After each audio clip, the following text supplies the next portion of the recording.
आज हम अपने बंगाली भाइयों को जवाब देते हैं, उन्हें बताते हैं कि भाई ये पाकिस्तान तुम्हारा है।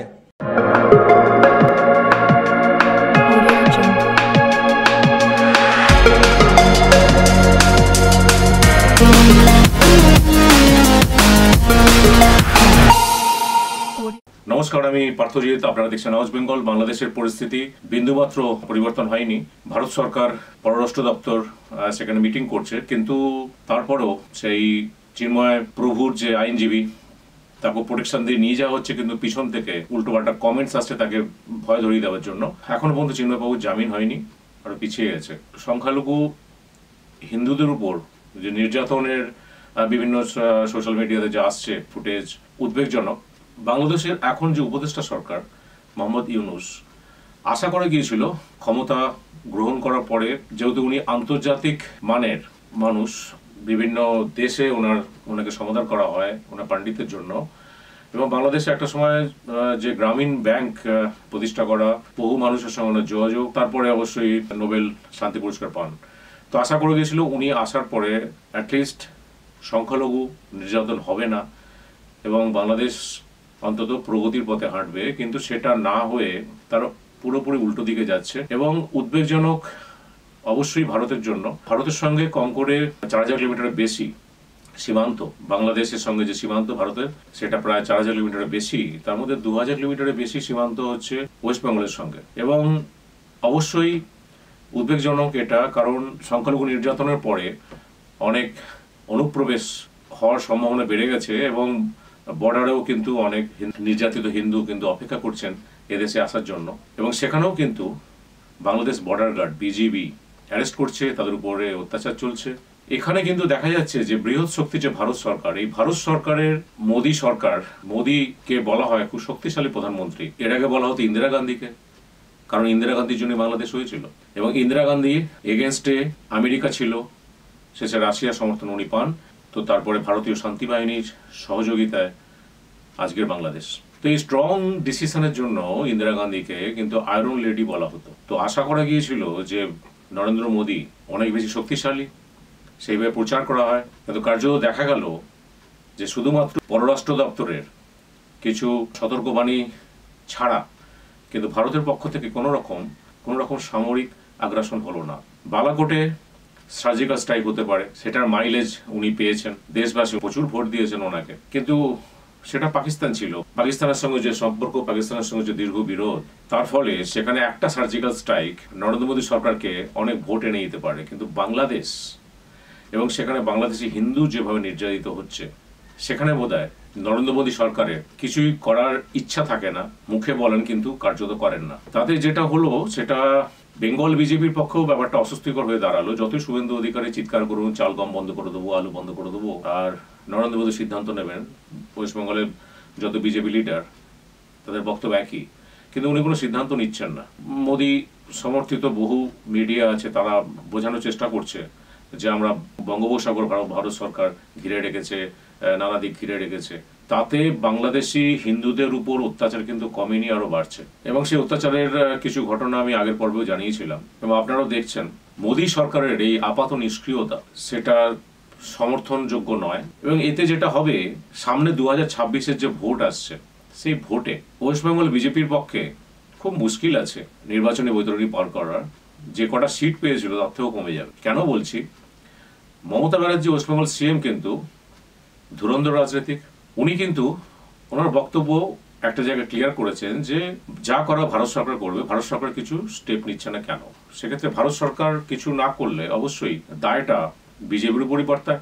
নির্মম অত্যাচার হচ্ছে বাংলাদেশি হিন্দুদের উপরে, তাদের প্রচুর আত্মীয় স্বজন এপার বাংলায় আছেন। তো মনে হয় যে সামনের ভোটগুলো বিজেপিকে তারা দেবেন না, যারা দিয়েছেন তারাও দেবেন না। তো এই জন্য বিজেপির একটা স্ট্রং লিডার দরকার ছিল ওয়েস্ট বেঙ্গলে।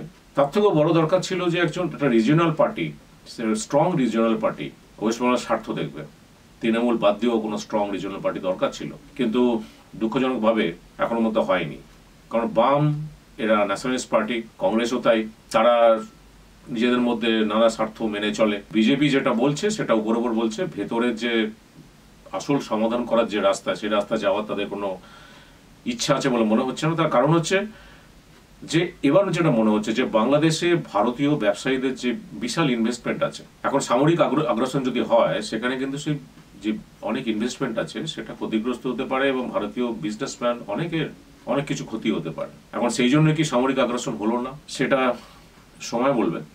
কিন্তু এই আপাত নিষ্ক্রিয় বৃহৎ শক্তিশালী মোদী সরকারের সঙ্গে একটা জিনিস পার্থক্য দেখা যাচ্ছে, সেটা হচ্ছে যে হঠাৎ করে উঠে আসা নাম আরাকান আর্মি।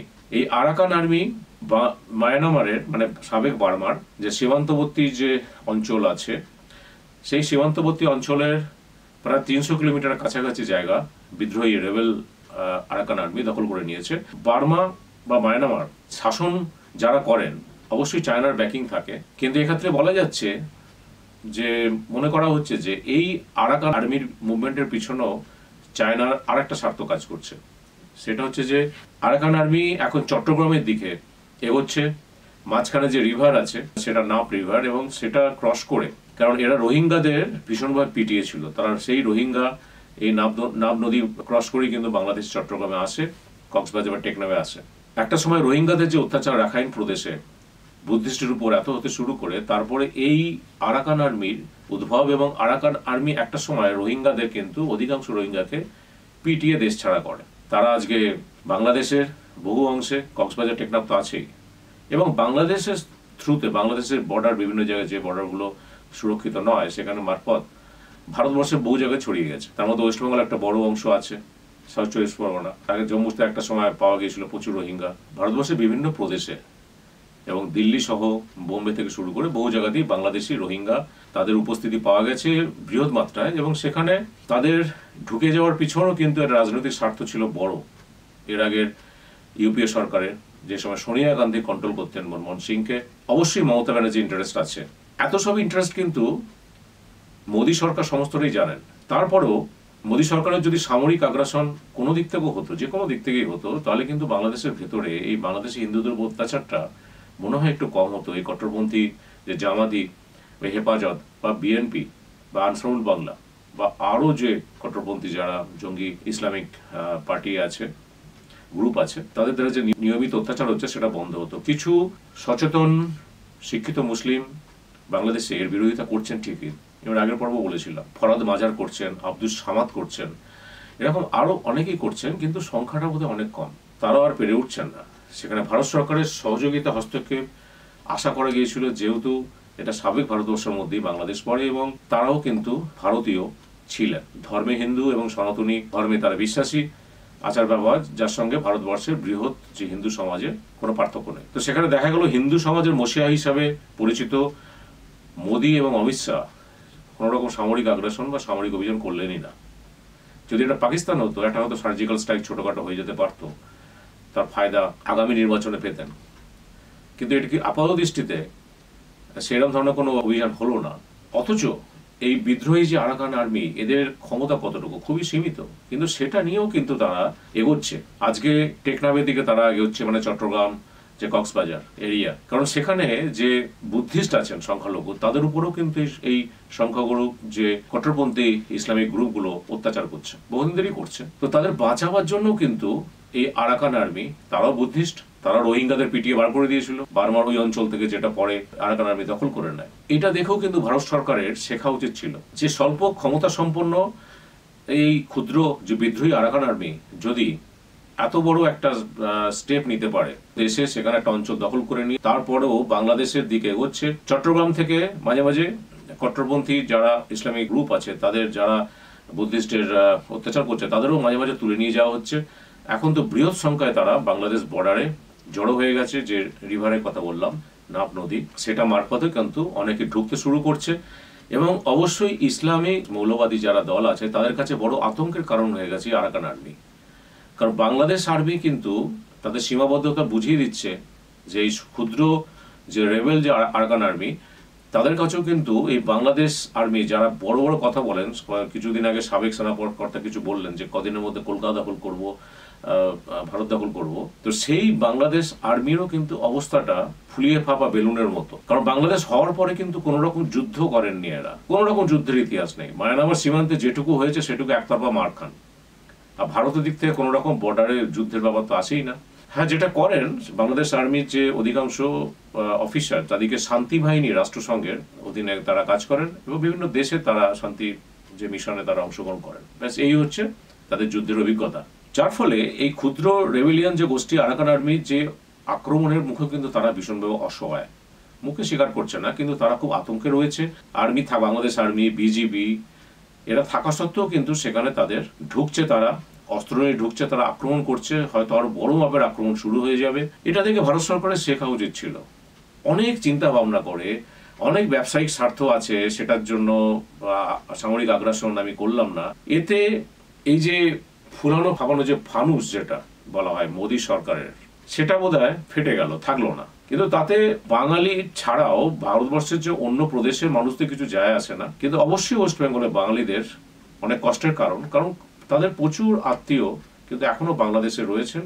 বাংলাদেশি হিন্দু যারা প্রচুর আত্মীয় আছেন, তাদের উপর অত্যাচার তারা মন থেকে মেনে নিতে পারছেন না। এই জায়গায় দাঁড়িয়ে আমি আবার বলবো যে এটা মোদী সরকারের একটা কূটনৈতিক ব্যর্থতা অবশ্যই, কারণ অনেক চিন্তা করেও যেটা সিদ্ধান্ত নিতে পারলেন না। এবং যেখানে নিরাপত্তা উপদেষ্টা অজিত ডোভাল প্রচুর ক্ষমতাশালী এবং অবশ্যই মোদী অমিত শাহ আছেন, এত সব ক্ষমতা থাকা সত্ত্বেও ভারতীয় আর্মির বিশাল ক্ষমতা, শুধুমাত্র একটা সিদ্ধান্তের জন্য তারা যদি টেকনিক্যাল সিদ্ধান্ত নিতেন, বেশ কিছু জায়গায় ঢুকে অন্তত বাংলাদেশি হিন্দুদের উপর অত্যাচার হচ্ছে তার জবাব দেওয়া, সেটুকু যদি করতেন তারা, তাহলেও কিন্তু ভবিষ্যতে আর একটা দ্বিতীয় পাকিস্তান তৈরি হতো না। এবং এই দ্বিতীয় পাকিস্তান যে আবার তৈরি হয়ে গেল, এটা কিন্তু ভারতবর্ষের যে শাসকই থাকুক, আজকে বিজেপি আছে, কালকে কংগ্রেস আসবে, পরশু অন্য কেউ, তাদের পক্ষে কিন্তু স্বস্তির কারণ হবে না। কারণ একদিকে পশ্চিমে পাকিস্তান, পূর্বে পাকিস্তান, যে কারণে কিন্তু ইন্দিরা গান্ধী মুভ করেছিলেন এবং বাংলাদেশ তৈরি করেছিলেন, সেসব ইতিহাস জানা সত্ত্বেও যখন আজকে ভারত সরকার কোন রকম সামরিক আগ্রাসন করলেন না, অভিযান করলেন না, অথচ হাসিনাকে যখন দেশ ত্যাগ করতে হয় ভারতের সর্বোচ্চ শক্তির সমর্থন ছাড়া, সেই হাসিনা কিন্তু শেখ হাসিনা বাংলাদেশ থেকে তাকে যেমন সেফ প্যাসেজ দেওয়া হয়েছিল, ঠিক একইভাবে ভারতবর্ষে দিল্লিতে তাকে যে সেফ সেলটা দেওয়া হয়েছে, ভারতবর্ষের বৃহৎ শক্তির সেটা সমর্থন পুরোপুরি ছিল এবং সেটা তাদের সমস্তই জ্ঞাত ছিল তারা যখন হাসিনা বেরিয়ে আসছেন এবং হাসিনাকে সেলটা দেওয়া পুরো যে অপারেশনটা অবশ্যই ভারত সরকারের সর্বোচ্চ শক্তির তারা মনিটরিং করেছেন। সেইখানে এতগুলো বাংলাদেশি হিন্দু যারা হাসিনার সমর্থক, আওয়ামী লীগের সমর্থক বলে তাদের উপর অত্যাচার হচ্ছে, অনেকে বিএনপির সমর্থক, কিন্তু সেখানে সেটা থামানোর জন্য, বন্ধ করার জন্য ভারত সরকারের আরো স্ট্রং অভিযান করা উচিত ছিল, যেটা ইন্দিরা গান্ধী হলে হয়তো করে ফেলতেন। তো আজকে দেখা যাচ্ছে যে ইন্দিরা গান্ধী হইতে নরেন্দ্র মোদী অনেক পার্থক্য আছে, সেই সিদ্ধান্ত নিতে পারেননি। এমনকি অটল বিহারী বাজপেয়ী থাকলেও বোধহয় আজকে এই পরিস্থিতিতে সামরিক অভিযান হয়তো করাতেন, সেই সাহস উনি দেখাতে পারতেন, যেটা মোদী পারলেন না। এদিকে আরাকান আর্মি, ক্ষুদ্র আরাকান আর্মি, তারা কিন্তু ঢুকছে এবং অবশ্যই তাদের চায়নার একটা ব্যাকিং আছে, কারণ এই কক্সবাজার, টেকনাফ এবং এই চট্টগ্রামের ঠিক সামনেই হচ্ছে 3 ঘন্টার রাস্তা সমুদ্রের পথে, সেখানে হচ্ছে সেন্ট মার্টিন দ্বীপ নিয়ে একটা বিশাল টেনশন অনেকদিন ধরেই চলছে এবং সেটা হাসিনার সময় থেকে চলেছে যে আমেরিকান গভর্নমেন্ট হয়তো সেটার উপর দখল নিতে পারে বা সেটা ব্যবহার করতে পারে, সেটা নিয়ে একটা বিতর্ক আছে, ব্যাপারটাকে খোলসা হয়নি, কিন্তু এটা বিতর্ক রয়েছে। তো সেই সেন্ট মার্টিন দ্বীপে যাতে আমেরিকান প্রভাব না থাকে তার জন্য হয়তো এই বিপ্লবী যে আরাকান আর্মি সেই দিকে এগোচ্ছে, পিছনে হয়তো চায়নার ব্যাকিং আছে। না থাকলে কিন্তু ক্ষুদ্র রেবেল যে আরাকান আর্মির পক্ষে আরেকটা দেশ থেকে নদী পেরিয়ে আরেকটা দেশে আক্রমণ করা এতটা শক্তি হয়তো পেত না। তো সেটা থেকেও ভারত সরকারের অনেক কিছু শেখা উচিত ছিল। যাই হোক, এবং আরেকটা জিনিস আপনারা দেখেছেন, পাকিস্তান থেকেও কিন্তু তারাও কিন্তু হুমকি দিচ্ছে যে বাংলাদেশকে সেই অ্যাটম পরমাণু বোমা দেয়া হবে। इस पाकिस्तान का जो एटम बम है ना, वो भी तुम्हारा है। आए जुर्रत करे कोई आंख उठाकर बांग्लादेश की तरफ देखने की, उसकी आंखें निकाल देंगे। आए कोई हाथ उठाए और बांग्लादेश की तरफ हाथ उठाने की कोशिश करे, उसका बाजू तोड़ देंगे हम इंशाल्लाह, अल्लाह के फजलो करम से। मैं आपको एक मुल्क का नाम नहीं लेता, खड़े हैं बांग्लादेश, বাংলাদেশ। তারা এখন বড় ভাই, বাংলাদেশ এখন ছোট ভাই। এখন বাংলাদেশের এই কট্টরপন্থী মুসলিম যারা ভুলে গেছে 71-এর ইতিহাস, তাদের উপর যে খান সেনাদের অত্যাচার, সেইটা ভুলে গেছে। কিন্তু ভারতবর্ষকে মনে রাখা উচিত, এই যে অ্যাটমিক পাওয়ার যে পাকিস্তান, বাংলাদেশের পাশে যদি এই পরমাণু শক্তি নিয়ে দাঁড়ায় এবং সেখান থেকে যদি হামলা হয় ভারতের উপরে, তাহলে কিন্তু ভারতবর্ষের মূল ভূখণ্ড ক্ষতিগ্রস্ত হবে। শুধুমাত্র বাংলাদেশে হিন্দু না, সেই ক্ষতি কিন্তু ভারতবর্ষের সমস্ত প্রদেশের মানুষের মধ্যে ছড়িয়ে যাবে। সেটাকে কাউন্টার করার জন্য, সেটাকে বন্ধ করার জন্য ভারতবর্ষের সামরিক অভিযান করা উচিত ছিল। মোদী সরকারের সামরিক অভিযান বাংলাদেশে করা উচিত ছিল, সেটা করেননি। সেটা তাদের অবশ্যই এটা দুর্বলতা, এবং সেই দুর্বলতাকে আমরা সমর্থন করছি না। আজকে অটল বিহারী বাজপেয়ী থাকলে অবশ্যই এটা করতেন, ইন্দিরা গান্ধী থাকলে তো করতেনই। এরপরে যদি অন্য কোনো নেতৃত্ব আসলে তাদের শুভবুদ্ধি আসবে এবং বাংলাদেশে যারা সংখ্যালঘু নির্যাতন করছেন তাদের এগেনস্টে ব্যবস্থা নিতে পারবেন স্ট্রংলি, সমস্ত দিক থেকে, ব্যবসায়িক দিক থেকে, সামরিক দিক থেকে এবং কূটনৈতিক দিক থেকে, সমস্ত দিক থেকে। আশা করব যাতে বাংলাদেশের পরিস্থিতি দ্রুত স্বাভাবিক হোক এবং শুভবুদ্ধি সম্পূর্ণ যারা মানুষ আছেন তারা সংখ্যা যেন বাড়ুক আরও, যাতে বাংলাদেশি হিন্দু সহ অন্য মাইনরিটি যারা আছেন তারা সুখে শান্তিতে সম্মানের সঙ্গে থাকতে পারেন। বাংলাদেশে হিন্দু মহিলাদের উপরে যে অত্যাচার হচ্ছে সেটা অবিলম্বে বন্ধ হোক, আর যারা করছে তাদের এগেনস্টে কঠোর শাস্তি দাবি করছি। আজকের মতো আমি এখানে শেষ করলাম। আমার প্রোগ্রাম ভালো লাগলে আপনারা লাইক, শেয়ার এন্ড সাবস্ক্রাইব করবেন। জয় ভারত, জয় বেঙ্গল। Audio Jungle.